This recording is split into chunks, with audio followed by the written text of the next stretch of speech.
1 Samuel 15வது அதிகாரம் 10வது வசனம் 11வது வசனம். அப்பொழுது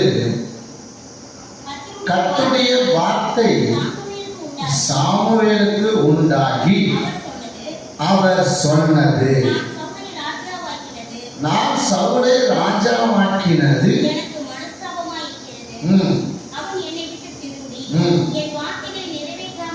என் வார்த்தைகளை நிறைவேற்றாமல் போனான் என்றார். அப்பொழுது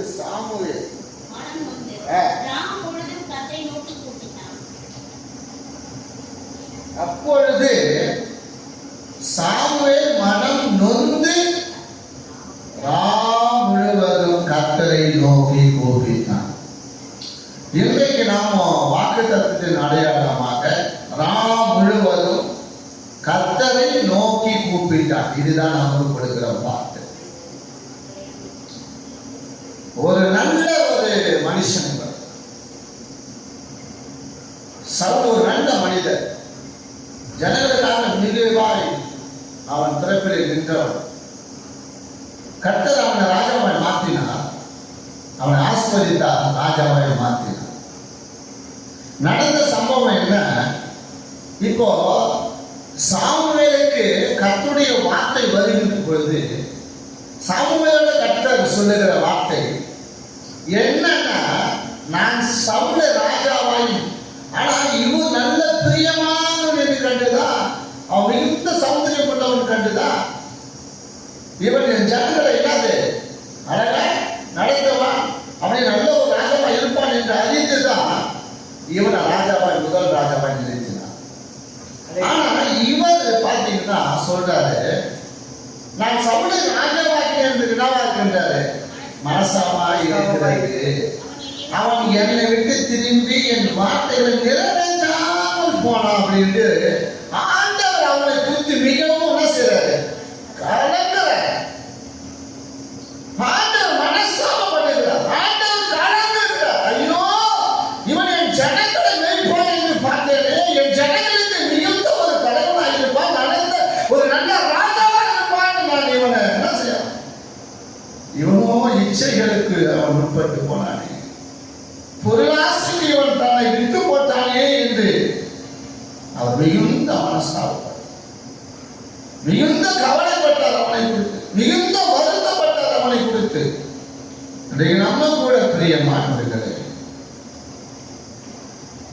ராஜாவாகிய சவுலை போல நாம கூட கர்த்தர் நமக்கு கொடுத்த ஆசீர்வாதத்தை, நமக்கு கொடுத்த சமாதானத்தை, அந்த உன்னதமான ஆசீர்வாதத்தை நாம இன்னைக்கு என்ன செய்யணும் என்று சொன்னா உதாசீனப்படுத்துகிறோம். நாம் ஆசீர்வதிக்கப்பட்ட பொழுது, கர்த்தர் ஆசீர்வாதத்தை பெற்றுக் கொண்ட பொழுது, கர்த்தர் உங்களை நம்பி ஆசீர்வதித்த பொழுது, உங்களை உயர்த்தின பொழுது, உங்களை மேன்மையா வைத்த பொழுது, கொஞ்ச நாள் ஆன பிறகு நீங்க என்ன செய்யறீங்கன்னு சொன்னா அந்த ஆசீர்வாதத்தை அசப்ட் பண்றீங்க, உதாசீனம் பண்றீங்க. அந்த ஆசீர்வாதத்தை நீங்க என்ன புறக்கணித்தீங்க, அந்த ஆசீர்வாதத்தை நீங்க என்ன செஞ்சீங்கன்னா அதை குறித்தமான ஒரு உணர்வு இல்லாதபடி கடந்தபடினாலதான் கர்த்தர் இன்னைக்கு அநேக தேவனுடைய பிள்ளைகள், ஆசீர்வதிக்கப்பட்ட பிள்ளைகள் இன்றைக்கு எப்படிப்பட்ட நிலையில் இருக்கிறார்கள் என்று சொன்னால், ஒரு செழுமையான அவர்களுடைய வாழ்க்கையில முகத்தை பார்க்க முடியல, ஒரு பிரகாசமான முகத்தை அவர்கள் பார்க்க முடியவில்லை. அவருடைய முகமோ அவருடைய குடும்பத்திலோ ஏதோ இழந்த போல அவர்கள் காணப்படுகிறார்கள். இவன் கேட்கின்ற பொழுது மிகுந்த சொல்ற காரணங்களை சொல்றான். இன்னைக்கு நாம இது ஏன் இருக்கு, ஏன் ஆசீர்வாதத்தை எடுத்து இப்படி உட்கார்ந்து, ஏன் உன் குடும்பத்துல இப்படி இருக்கு, உன் ஆசீர்வாதம் இப்படி இருக்கு, உன் பிள்ளைங்க இப்படி இருக்கிறாங்க, உன் குடும்பம் இப்படி இருக்கிறாங்கன்னு கேட்கும் பொழுது அவர்கள் சொல்லுவது ஒரே காரணம் என்ன தெரியுமா, அவர்கள் சாக்கு போக்கு சொல்ற காரணம் தான். சாக்கு போக்கு சொல்ற காரணம் தான். சவுல் சாக்கு பொருட்களை சொன்னான், சில காரணங்களை சொன்னான்.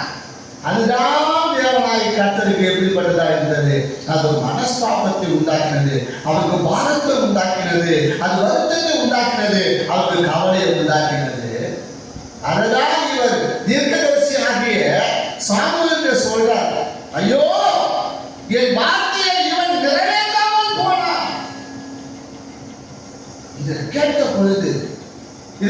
பொழுது சாமுவேல் என்ன செய்யலாம், போயிட்டு மனம் சிறுமர்கள் நொந்து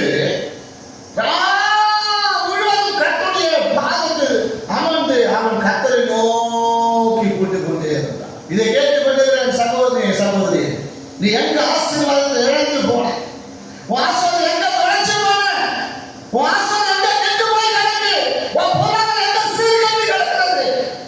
ஏன் இன்றைக்கு சரியான ஒரு நிலை இல்லை? நீங்க கர்த்தருடைய சமூகத்தில் போய் நீங்கள் ஒரு முழுவதும் கர்த்தருடைய சமூகத்தில் நீங்க கேட்டு பாருங்க. கர்த்தர் உங்களுக்கு தரிசனமாவா, உன் காரியத்தை வெளிப்படுத்துவா, உன் காரியத்தை வெளிப்படுத்துவா, உன் ஆசீர்வாதம் நிலை என்ன என்று வெளிப்படுத்துவா. இதுதான் தேவன் விரும்புகிறார்.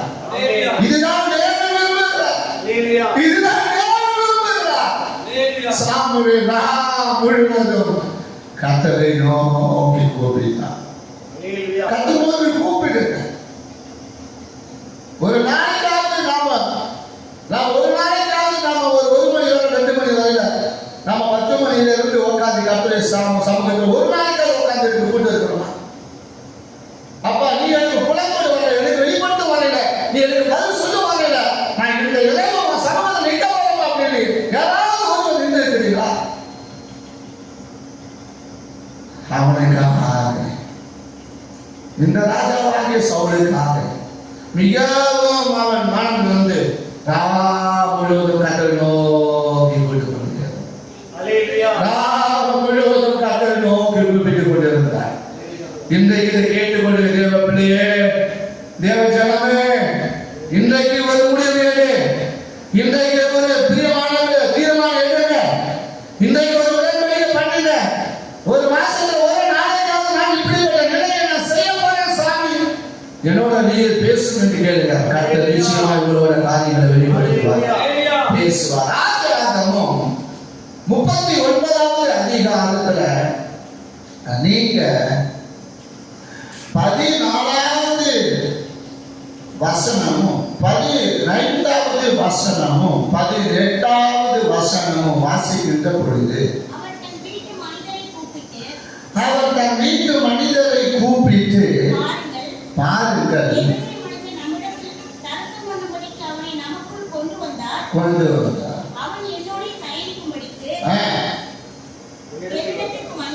என்னிடத்தில் வந்தார், நான் மிகுந்த சத்தமிட்டு கூப்பிட்டேன். நான் சத்தமிட்டு கூப்பிடுகிற அவன் கேட்டு தன் வஸ்திரத்தை என்னிடத்தில் விட்டு வெளியே ஓடி போய்விட்டான் என்று சொன்னார். அப்பொழுது நான் சத்தமிட்டு கூப்பிட்டேன். அவன் தன் வஸ்திரத்தை என்னிடத்தில் விட்டு வெளியே ஓடி போனான் என்றார். யார் சொன்னது இது? போத்திபாருடைய மனைவி. போத்திபார் மனைவி தன் எஜமானிடத்தில் சொல்லுகிறார். தன் தவறை மறைப்பதற்காக, இன்னைக்கு தேவ பிள்ளைகள் தன் தவறை மறைப்பதற்காக அநேக பொய் சொல்லுகிறார்கள். அதாவது தவறை மறைப்பதற்காக அநேக பாவங்கள் செய்கிறார்கள். தன் சூழ்நிலையை மறைப்பதற்காக அவர்கள் மீண்டும் மீண்டும் மீண்டும் அதிகமான பொய்களையே சொல்லி சொல்லி சொல்லி ஆசீர்வாதத்தை நம்ம இழந்து போகும். இவன் துணிகரமாக சொல்லுகிறான் பொய் தன் எஜமான். அவன் விட்டு விட்டு போய்விட்டான். நமக்கு பிரியமானது என்ன இலவசமா கிடைக்கும், இலவசமா கிடைக்கும். ஆனா அது என்ன என்று அறியாம நாம அதை என்ன செய்யக்கூடாது, கேட்ச் பண்ணிக்க கூடாது. இவனுக்கு எவ்வளவு வாய்ப்பு இருந்தது, அவ்வளவு மிக அழகானவர், அவர் பயங்கரமான அழகு உள்ளவர். அந்த அழகை கண்டு இவன் என்ன செஞ்சிருக்கலாம், எவ்வளவு செஞ்சிருக்கலாம், எவ்வளவு பண்ணிருக்கலாம், எவ்வளவு அவன் பிரியமானவர் வாழ்ந்திருக்கலாம். வாய்ப்பு நிறைய இருந்தது, சந்தர்ப்பம் நிறைய இருந்தது, அனுகூலம் நிறைய இருந்தது. ஆனாலும் அவன் அதை விரும்பவில்லை. கதை சொல்லிட்டு கதை கொண்டிருக்கிறார். அதே ஒன்று சொல்லல, அவன் என்ன செய்யல, திரும்பவில்லை. அதை விரும்பவில்லை. அவன் அதை விட்டு ரிஜெக்ட் பண்ணி ஓடி வரான் விட்டுட்டு. ஹalleluya. தனக்கு உண்டான வஸ்திரத்தை அவன் முதுகில் விட்டுட்டு வரான். அதனால அவன் மூன்று விதமான காரியங்களை சொல்லுகிறான். அவன் என்னோட சாய்ந்திருக்கும்படி என்னிடத்தில் வந்தான், நான் மிகுந்த சத்தம் விட்டு கூப்பிடுகிறேன் என்றான். நான் மிகுந்த சத்தம் விட்டு கூப்பிடுகிறேன், அவன் கேட்டான் என்று பதில் சொல்றாங்க. அப்பொழுது நான் சத்தம் விட்டு கூப்பிடுகிறேன், அவனுடைய வஸ்திரம் என் கையில் இருக்கிறது என்று பார்த்து காட்டுகிறேன். ஹalleluya. பாவம் எவ்வளவு இலவசமா கிடைக்கும். உலகத்துல இலவசமா கிடைக்கிறதெல்லாம் பாவம் எவ்வளவு கிடைக்கும். ஹalleluya. பாவம் இலவசமா எவ்வளவு கிடைக்கும். ஆனாலும் அந்த பாவத்தை நாம என்ன செய்யணும், உதறி தள்ளிட்டு எவ்வளவு இலவசமா கிடைக்கிறது நாம என்ன சொல்றது, அதை கேட்ச் பண்ணிக்க கூடாது. அதை விட்டு நாம் விலகி வர வேண்டும். அதை விட்டு விலகி வாழ வேண்டும். அதை விட்டு விலகி வாழும்போது தான் தப்பித்துக் கொள்ள முடியும். அதனால எவ்வளவு அவமானம் வரட்டும், எவ்வளவு நிந்தா வரட்டும், அதனால எவ்வளவு நமக்கு போராட்டம் வரட்டும், அதனால நமக்கு எவ்வளவு நஷ்டம் வரட்டுமே, மரணம் கூட வரட்டும், தூக்கு தண்டனை கூட வரட்டும், அதனால அவனுக்கு தன்னுடைய வந்த காரியம் அவனுக்கு நிறைவேறாம போனாலும் பரவாயில்லை, ஆனா அவனுக்கு ஒன்று இருக்கு, என்னை பாதுகாக்கக்கூடிய தேவன் இருப்பார் என்று சொல்லி விலகி ஓடினான். இன்னைக்கு அநேகர் இப்படிதான் என்ன செய்யறா, இப்படி நல்ல அழகானதை பார்க்கும்போது உடனே நம்ம என்ன செஞ்சிடறோம், அதுல கவர்ந்துடுறோம். அதுல கவர்ந்து எழுதப்பட்டு அதுல மயங்கி விடுகிறோம். அதுல மயங்கி விடுகிறோம். இன்னைக்கு என்ன பிரியமானவர்களே, எவ்வளவு பெரிய பரிசுத்தவான்களா இருந்தாலும் பார்க்கறதுல என்ன செய்ய, சில நேரத்தில் அவங்களே என்ன செஞ்சிடறாங்க, அல்லாடுறாங்க, தள்ளாடுறாங்க. எவ்வளவு பெரிய பரிசுத்தவான். ஒரு ஐயா சொன்னாரு, ஏன்னா பரிசுத்தவான் என்று பெரிய பரிசுத்தவான் நாம எல்லாம் என்ன செய்யறோம், இன்னைக்கு உலக அளவுல பேசப்படுகிற அந்த ஐயாவை ஏன் பிரசங்கம் பண்ண முடியல. என்ன சொல்லுவாங்க, அவரு பார்வையில போடாதுன்னு சொல்லுவாங்க. பார்வையில போடாதுன்னு போடாது இல்லையோ, அந்த நாயச்சி சாத்தான வெளியே போக சொல்லியிருந்தாங்க. திருப்பி நாம இதை ஒரு இடத்துல பேச வேண்டிய அவசியம் கிடையாது. அன்னைக்கு இந்த பேச வேண்டிய அவசியம் கிடையாது. அப்ப திரும்பி திரும்பி நாம அந்த பரிசுத்தவான் சொல்றாரு, என்னால பிரசங்கம் பண்ணவே முடியல, என்னால பிரசங்கம் பண்ணவே முடியல. திரும்பி திரும்பி திரும்பி ஏன் திரும்பி திரும்பி அந்த கண்ணு நமக்கு போகுது நான் கேட்கலாம். அல்லேலூயா. என்ன செஞ்சிருக்கணும், சாத்தானே வெளியே போகணும், சாத்தானே அப்பால போக முடியாது இருக்கணும், இல்லையா எழுப்பிட்டு போய் அங்க போய் உட்காந்து அதை செய்ய பண்ணிட்டு இருக்கணும். அப்ப பிரசங்கம் ஓடாத காரணம் திரும்பி திரும்பி நான் பிரசங்கம் பண்ணும்போது ஏழை முகத்தை பார்க்கின்ற போது, மனித முகத்தை பார்க்கின்ற போது நான் கண்கள் என்ன செய்கிறது, அவைகளால கட்டுப்படுத்த முடியவில்லை. காரணம் என்ன, இன்னைக்கு ஊழியக்காரனா இருந்தாலும் விசுவாசிகளா இருந்தாலும் அவர்கள் தவறு செய்கிறார்கள். யாரை தகப்பன முதல் தவறு, அதுக்கு சப்பக்கட்டு கட்டுறது தாய். ஒரு சகோதரி சொல்றாங்க, ஒரு சகோதரனை பார்த்து, உன் கண்ணில போராது இருக்கு.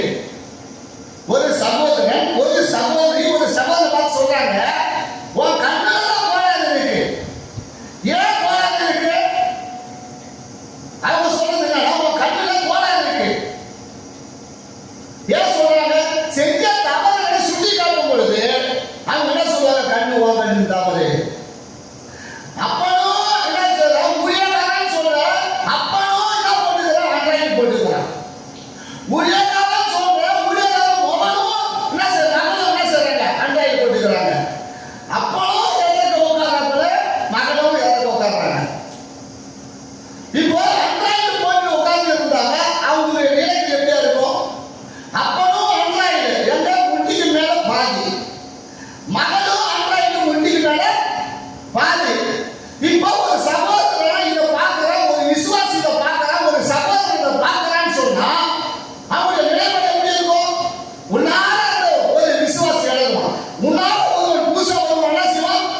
எவனை ரசிக்க போ. அப்போ பாவம் எங்க உண்டாகுது? பாவம் எங்க உண்டாகுது? அது எங்க விலாசமா உண்டாகுது? அல்லேலூயா. ஒரு தகப்பனிடத்துல இருந்து ஒரு தாயிடத்துல இருந்து பிள்ளைகளுக்கு உண்டாகுது. பிள்ளைகள் என்ன செய்தாரு? விரும்புறாங்க. இப்படிதான் வேணும், இப்படிதான் வேணும், இதான் செய்யணும். ஆகையினால அன்பு சகோதர சகோதரி கேட்டுக்கொண்டிருக்கிற வேலையில நம்ம ஒரு முடிவுனா ஒரு முடிவு எடுத்தோம்னு சொன்னா அந்த முடிவுல அவன் எடுத்த முடிவுல அவன் சொன்னான், நான் என் தெய்வத்துக்கு எப்படி முன்பாக நான் பாவம் செய்வேன் என்று சொன்னான். என் தெய்வத்துக்கு முன்பாக நான் எப்படி பாவம் செய்வேன் அப்படின்ற நிலையில இருந்த மாதிரி அந்த நிலைப்பாட்ட கரெக்டா இருந்தான். ஆனா நாம என்ன சொல்லுவோம்? உன் கண்டுதலே போடாது, பார்க்கிற விதம் சரியில்லை அப்படின்னு. அப்ப நீ நிறுவனமா நடந்து வருவ, அதான் நான் பார்த்துட்டு போயிட்டே இருக்க முடியுமா? அப்ப நிர்வாணம் போற யாரும் பேசுறான். ஒருத்தர் யாரு நிர்வாணம் போறா அவன் பேசுறான். அவன் விபச்சாரிகள் என்ன போயிடலாம். ஆனா நாம போக முடியாது. சரி பரிசுத்தம்னு சொல்றோமே, வேதத்தை படிக்கிறோமே, ஒரு உடல்நலம் எப்படி இருக்கணும், சுயநலம் எப்படி இருக்கணும், வேதத்துல தெளிவா சொல்லப்பட்டிருக்கிறது. அவர் எப்படியெல்லாம் நடந்து போனாலும் என்று என்ன சொல்லப்பட்டிருக்கிறது? நீதிமொழிகள் 3வது அதிகாரத்துல பார்க்கணும். அல்லேலூயா. எப்படியெல்லாம் நடந்து போறாங்க, அங்கே போகாதீங்க. அல்லேலூயா. அப்போ அவன் பாவத்தை செய்வதற்கு தூண்டி விட்டான். அவன் பிரியமானவர்களே விலகி ஓடி விட்டான். இவ்வளவு நஷ்டம் வந்தாலும் பரவாயில்ல, எவ்வளவு பிரச்சனை வந்தாலும் பரவாயில்ல. அல்லேலூயா. அந்த சபையில 4 பேர் இருக்கிறீங்க, 4 பேர் தான் இருக்கிறீங்க, 4 பேர் 10 பேர் இருக்கிறீங்க, 20 பேர் இருக்கிறீங்கன்னா சபைக்கு உண்மையா இருக்கணும், ஊழியத்துக்கு உண்மையா இருக்கணும், ஊழியத்துக்கு உண்மையா இருக்கணும், ஆண்டவருக்கு உண்மையா இருக்கணும். என்ன ஆசீர்வதிக்கப்பட்ட அதை பாரு. அல்லேலூயா சொல்லுவாங்க. எல்லாம் நம்ம கண்ணுக்கு எட்டது தூரமெல்லாம் காணொலியை பார்த்துட்டு ஆசீர்வாதம் கண்ணீருக்கு ஓடாத. கர்த்தருக்காக எவ்வளவு நஷ்டம் வந்தாலும் நில்லு. கர்த்தர் உங்களை ஆசீர்வாதம். ஏன் தெரியுமா? உன்னை ஒவ்வொரு நாளும் அவருக்கு கூப்பிடுவார். ஒவ்வொரு நாளும் உன்னை பேர் சொல்லி கூப்பிடுவார். நீ எந்த சூழ்நிலை இருக்கிற, எப்படிப்பட்ட சூழ்நிலை இருக்கிற, உனக்கு எப்படிப்பட்ட ஆசீர்வாதத்தை அவர் கொடுக்கணும்னு அவர் கூப்பிடுவார். அல்லேலூயா. ஆதியாகமம் 46:2 வாசிக்கும் போது, யாத்திராகமம் 3:4 வாசிக்கும் போது அவர் கூப்பிடுறார். என்ன கூப்பிடுறாரு? யாக்கோபே யாக்கோபே என்று கூப்பிட்டார். அங்கே மோசே மோசே கூப்பிட்டார். எந்த சூழ்நிலை, எப்படிப்பட்ட சூழ்நிலை, அவர் உங்களை அழகா நீ எப்படிப்பட்ட சூழ்நிலையோ, எப்படிப்பட்ட பிரியமான சூழ்நிலை நீங்க எந்த இடத்துல இருந்தாலும் கர்த்தர் உங்களை பேச சொல்லி கூப்பிடுவார். அப்பா மோசே மோசே, யாக்கோபே யாக்கோபே, ஆபிரகாமே ஆபிரகாமே, சீமோனே சீமோனே கூப்பிடுவார். கர்த்தர் உன்னை ஆசீர்வதிப்பாராக. கர்த்தர் உன்னை ஆசீர்வதிப்பாராக. கர்த்தர் உன்னை ஆசீர்வதிப்பாராக. அவர் சொல்லுவார், நீங்கள் கர்த்தரை ஆசீர்வதிக்கப்பட்டவங்க. உங்களை அவர் ஒரு நாள் உங்களை என்ன செய்வார்? அழைக்காம இருக்க மாட்டார். அதனால அவர் உங்களை கூப்பிடுகிற தெய்வம். அன்று இரவிலே தேவன் இஸ்ரவேலுக்கு தரிசனமாகி யாக்கோபே யாக்கோபே என்று கூப்பிட்டார். அவன் இதோ அடியேன் என்றான். கூப்பிட போறது அவங்க சொல்றாங்க, இதோ அடியே. அவர் கூப்பிட்டாங்க, நீங்க கொடுங்க. ஆகையினால அன்பு சகோதர சகோதரியே, அவன் சாமுவேல் மனம் நொந்து போய் ராம் முழுவதும் கர்த்தரை நோக்கி கூப்பிட்டான். நீங்கள் ஒரு நாளைக்காவது கர்த்தரை சமூகத்தில் அவரை பாருங்க. கர்த்தர் உங்களுடைய கூப்பிடுதலுக்கு நிச்சயமா பதில் கொடுப்பார். என் ஆசீர்வாதம் ஏன் இருப்பதற்கு ஆண்டவரே, என் பொருளாதாரத்திற்கு ஆண்டவரே, என் பிள்ளைங்க எப்படி இருக்கிறாங்க ஆண்டவரே, என் குடும்பம் இப்படியா இருக்கு ஆண்டவரே, நீங்கள் அவருடைய பிறப்படி இரவு நின்று பாருங்க. கர்த்தர் உங்களை ஆசீர்வாதம்.